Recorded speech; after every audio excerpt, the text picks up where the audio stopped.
السلام علیکم ورحمۃ اللہ وبرکاتہ۔ اعوذ باللہ السمیع العلیم من الشیطان الرجیم من ہمزہ ونفخہ ونفثہ بسم اللہ الرحمن الرحیم۔ افأمنتم ان یخسف بکم جانب البر او یرسل علیکم حاصبا ثم لا تجدوا لکم وکیلا ام امنتم ان يعيدكم فيه تارة اخرى فيرسل عليكم قاصفا من الريح فيغرقكم بما كفرتم ثم لا تجدوا لكم علينا به تبيعا۔ کیا پھر تم اس ذات گرامی سے بے خوف ہو گئے ہو کہ وہ تمہیں خشکی کی جانب زمین میں دھسا دے یا تم پر پتھروں کی سخت آندھی بھیج دے، پھر تم اپنے لیے کوئی کارساز نہ پاؤ؟ کیا تم اس بات سے نڈر ہو گئے ہو کہ وہ تمہیں دوسری مرتبہ سمندر میں لوٹا دے، پھر تم پر کشتیوں کو توڑ دینے والی ہوائیں بھیجے اور تمہارے کفر کے سبب تمہیں غرق کر دے، پھر تم اپنے لیے ہمارے خلاف ان پر کوئی بھی پیچھا کرنے والا نہ پاؤ؟ محترم سامعین کرام، سورہ بنی اسرائیل سورہ نمبر 17 اور اسی صورت سے بھی آپ کے سامنے آیت نمبر 68 69 یعنی 68 اور 69 یہ دو آیات آپ کے سامنے تلاوت کی گئیں۔ بفضل اللہ، بعون اللہ، بتوفیق اللہ دونوں آیتوں کا ترجمہ بھی آپ کی خدمت میں پیش کیا گیا۔ سامعین کرام، کل کے درس کو یاد کیجئے۔ کل کے درس میں ہم نے یہ بتلایا تھا کہ مشرکین مکہ کی یہ عادت اور یہ فطرت تھی کہ جب وہ اپنے مقام پر ہوتے، زمین پر ہوتے، خشکی پر ہوتے، تو اللہ تبارک و تعالیٰ کے علاوہ اللہ تبارک و تعالیٰ کے ساتھ سینکڑوں دیوی دیوتاؤں کی پوجا کیا کرتے تھے۔ کبھی سمندر میں سفر کے لیے نکلتے اور بیچ سمندر میں اگر بھنور میں پھنس جاتے، طوفان میں پھنس جاتے، تو اس وقت جب بچنے کی کوئی راہ نظر نہ آتی تو خالص اللہ تبارک و تعالیٰ کو پکارتے کہ اللہ ہمیں بچا لے، اور جب پھر نجات پا جاتے تو پھر سے شرک کرنے لگتے۔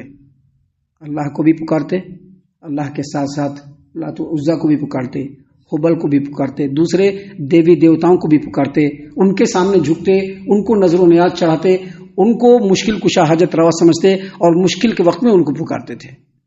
یہ جو دو آیتیں ہیں، ان آیتوں میں اللہ تبارک و تعالیٰ نے بیان فرمایا ہے کہ اے سمندر میں پھنسنے کے بعد، دریاؤں کے بیچ میں بھنور میں اور طوفانوں میں پھنسنے کے بعد خالص اللہ تبارک و تعالیٰ کی توحید کا گنگان کرنے والوں، اور وہاں سے نکلنے کے بعد جب زمین پر پہنچتے ہو تو پھر سے شرک میں ڈوب جانے والوں، کیا تم اس بات سے بے خوف ہو گئے ہو کہ اگر تم سمندر سے نکل کر کے خشکی پر آ جاؤ تو رب العالمین تم پر عذاب نہ بھیجے، تم کو ہلاک و برباد نہ کرے؟ کیا تم اس بات سے بے خوف ہو گئے ہو؟ اللہ تبارک و تعالیٰ تم پر زمین پہ بھی مالک و مختار ہے، پورا اختیار رکھتا ہے۔ وہ اگر چاہے تو زمین پھٹ جائے اور تم زمین کے اندر دھس جاؤ۔ وہ اللہ تبارک و تعالیٰ اگر چاہے تو تم پر پتھروں کی بارش برسا دے اور تم ہلاک و برباد ہو جاؤ۔ دیکھیے اللہ تبارک و تعالیٰ نے کیا کہا، افأمنتم ان یخسف بکم جانب البر، کیا تم اس بات سے نڈر اور بے خوف ہو گئے ہو کہ وہ تمہیں زمین میں دھسا دے؟ جب تم خشکی پر ہو تو تم کو زمین میں دھسا دے۔ زمین میں کیسے دھسائے گا؟ زمین پہ زلزلہ برپا کر دے گا، زمین پھٹ جائے گی اور تم زمین کے اندر دھس جاؤ گے۔ سامعین کرام، اللہ تبارک و تعالیٰ نے قرآن کریم میں کئی مقام پر اس بات کو بیان کیا ہے۔ اللہ نے مزید آگے کہا، او یرسل علیکم حاصبا، اور تمہارے اوپر پتھروں کی بارش برسا دے، ثم لا تجدوا لکم وکیلا، پھر تم اللہ کے علاوہ کسی کو مددگار نہ پاؤ جو تم کو اس عذاب سے نجات دے کر کے تم کو چھٹکارا دے دے۔ اللہ تبارک و تعالیٰ نے قرآن کریم سورۃ القمر آیت نمبر 34-35 میں فرمایا کہ انا ارسلنا علیہم حاصبا الا آل لوط نجیناہم بسحر۔ اللہ تبارک و تعالیٰ نے فرمایا کہ ہم نے قوم لوط کے اوپر پتھروں کی بارش برسا دی، قوم لوط کے اوپر پتھروں کی بارش برسا دی، اور آل لوط کے اہل و عیال کو بالکل رات کے آخری پہر میں بچا لیا اپنے فضل و کرم سے۔ انا ارسلنا علیہم حاصبا الا آل لوط نجیناہم بسحر نعمتا من عندنا، اپنے فضل سے ہم نے آل لوط کو بچا لیا، لوط کے اہل و عیال کو بچا لیا۔ تو یہاں پر دو باتیں سمجھنے کی ہے، ایک یہ کہ اللہ تبارک و تعالیٰ کبھی بھی کسی بھی قوم کو پتھروں کی بارش برسا کر کے اس کو ہلاک و برباد کر سکتا ہے. اور دوسرا اہل لوط کو بچا لیا. کیا مطلب یہ کہ لوط علیہ الصلوۃ والسلام کے اوپر جو ایمان لانے والے تھے، یاد رکھیے اللہ تبارک و تعالیٰ کے شریعت کی نظر میں اہل و عیال یا اپنے صرف وہی ہیں جو کتاب و سنت کی پابندی کرنے والے ہیں. جو کتاب و سنت کے مخالفین ہیں چاہے وہ کتنے ہی قریبی رشتے کیوں نہ ہو وہ اہل نہیں ہو سکتے ہیں. اللہ تبارک و تعالیٰ نے لوط کے بیوی کو ہلاک و برباد کیا، نوح کے اولاد کو ہلاک و برباد کیا. کس وجہ سے؟ کیونکہ وہ نوح کے اہل میں سے نہیں تھے، وہ کفر و شرک میں ڈوبے ہوئے تھے.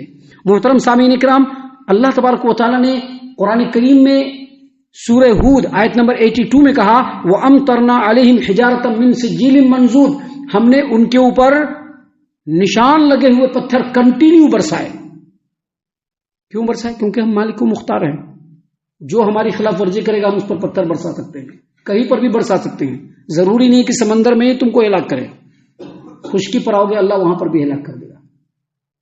اللہ تعالیٰ نے قرآن کریم سورۃ الملک آیت نمبر 16 اور 17 میں فرمایا أَأَمِنْتُم مَّن فِي السَّمَاءِ أَن يَخْسِفَ بِكُمُ الْأَرْضَ فَإِذَا هِيَ تَمُورُ، کیا تم اس ذات سے جو آسمان میں ہے نڈر اور بے خوف ہو گئے ہو کہ وہ تم کو زمین میں دھسا دے اور زمین حرکت کرنے لگے. اللہ تبارک و تعالیٰ نے مزید کہا ام امنتم من فی السماء ان یرسل علیکم حاصبا فستعلمون کیف نذیر، کیا تم اس بات سے بے خوف اور نڈر ہو گئے ہو کہ اللہ تبارک و تعالیٰ تمہارے اوپر پتھروں کی بارش برسا دے اور تم ان قریب جان لو کہ اللہ کیسا ڈرانے والا ہے. تو محترم سامعین کرام، ان باتوں کا خلاصہ بس یہی ہے کہ جو لوگ بھی یہ سمجھتے ہیں کہ اللہ تبارک و تعالیٰ وہاں پر ہم کو نجات دے دے گا، دوسری جگہ پر اللہ ہمارا کچھ نہیں کر سکے گا، یہ کفر و شرک ہے. اللہ تبارک و تعالیٰ ہر جگہ مالک و مختار ہے، مختار کل ہے. کائنات کے ذرے ذرے کے اوپر اللہ تبارک و تعالیٰ کا کمپلیٹلی اور مکمل اختیار ہے. اسی چیز کو اللہ تبارک و تعالیٰ نے مشرکین مکہ کو اور جن لوگوں کا بھی ایسا عقیدہ ہے ان کو اللہ تبارک و تعالیٰ نے بتلایا. اگلی آیت کریمہ میں اللہ تبارک و تعالیٰ نے پھر اسی بات کی تردید کی. اللہ تبارک و تعالیٰ نے فرمایا ام امنتم ان یعیدکم فیہ تارۃ اخری، سمندر میں جب تم بھور میں پھنسے ہوئے تھے، طوفان میں گھرے ہوئے تھے، بچنے کا کوئی رستہ نہیں تھا، تو اللہ کو پکار لیا کہ اللہ بچا دے. اللہ تبارک و تعالیٰ نے بچا دیا اور پھر چلے آئے باہر. تو اب کیا سوچتے ہو؟ دوبارہ سمندر میں نہیں جا سکتے ہو. اللہ تبارک و تعالیٰ ایسے اسباب پیدا فرما سکتا ہے کہ دوبارہ تم کو سمندر میں جانا پڑے گا. اللہ تبارک و تعالیٰ ایسے اسباب پیدا فرما سکتا ہے. یہ سب اصل میں اللہ تبارک و تعالیٰ نے توحید کی باریکی کو سمجھایا ہے کہ اللہ تبارک و تعالیٰ کی عظمت کیا ہے. انسان اس پر غور کرے. کوئی بھی انسان اس روئے زمین پر اللہ تبارک و تعالیٰ کو عاجز نہیں کر سکتا ہے. کوئی بھی انسان اس زمین پر اللہ تبارک و تعالیٰ سے بھاگ نہیں سکتا ہے. کوئی بھی اس زمین پر ہو یا اس پورے کائنات میں ہو اللہ تبارک و تعالیٰ سے آگے کبھی بھی نہیں بڑھ سکتا ہے. اللہ تبارک و تعالیٰ نے فرمایا ام امنتم ان یعیدکم فیہ تارۃ اخری، کیا تم اس بات سے بے خوف ہو گئے ہو کہ اللہ تبارک و تعالیٰ تم کو دوبارہ پھر سے اسی سمندر میں لوٹا دے، پھر سے تم وہاں پہنچ جاؤ. فیرسل علیکم قاصفا من الریح، اور اللہ تبارک و تعالیٰ تم پر ایسی ہواؤں کو بھیجے جو سواروں کو ہلاک کر دیتا ہے، سواری کو توڑ کر کے سواری کو توڑ کر کے غرقاب کر دیتا ہے. عبداللہ ابن عباس رضی اللہ عنہما اور دیگر مفسرین نے کہا ہے کہ قاصف ایسی ہوا کو کہتے ہیں جو سمندر میں اللہ تبارک و تعالیٰ چلاتا ہے، اور وہ ہوا اتنی تیز و تند ہوتی ہے کہ کشتیوں کو جہازوں کو توڑ کر کے پھوڑ کر کے غرقاب کر دیتی ہے. ایسی ہوا ہوتی ہو.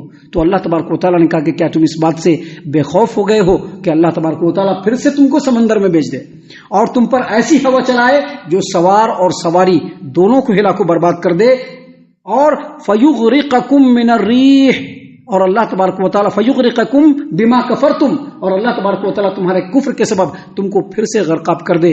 ثم لا تجدوا لکم علینا بہ تبیعا، پھر تم ہمارے خلاف کسی کو بھی ہمارا پیچھا کرنے والا نہیں پاؤ گے.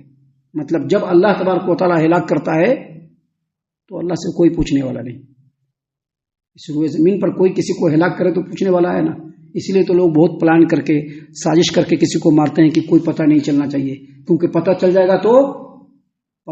گا تو امریکہ کے صدر کو بھی جواب دینا پڑے گا کہ نہیں دینا پڑے گا.